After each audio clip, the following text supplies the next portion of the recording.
You're not going to believe this story. A woman stranded for 5 days in a remote area near the Grand Canyon. The victim hiking at least 7 miles in life-threatening heat. She actually created a makeshift help sign out of rocks. Wow. Chief correspondent Jonathan Hunt is live with this story. All right, Jonathan, how exactly did they eventually find her? Well, this is about 24-year-old Amber VanHecke. She thought she was going to have a pleasant hike around the Havasu Falls Trail, which is on the south rim of the Grand Canyon. But she says Google Maps took her in the wrong direction along a road that didn't really exist, and she ran out of gas. She tried to make a 911 call, but it dropped out before they could get her location. So she had her car there. She created that sign you just showed, which said help spelled out in those rocks, about 20 foot high in all. And then she took off down the road, leaving notes near her car, telling anybody who might show up where she was going.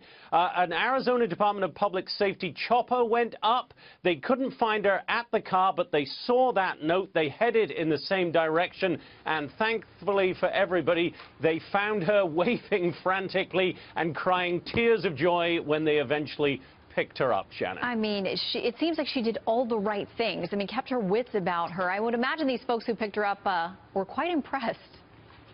They were very impressed, and that's exactly what they said. Here's a quote from one of the state troopers who was on board that Department of Public Safety helicopter. He says, quote, "She was smart and prepared. She had food and water in her vehicle for the trip. Even though she was down to her last bit of water, it kept her going. When she left her vehicle, she left notes so we knew where to find her. She did everything right."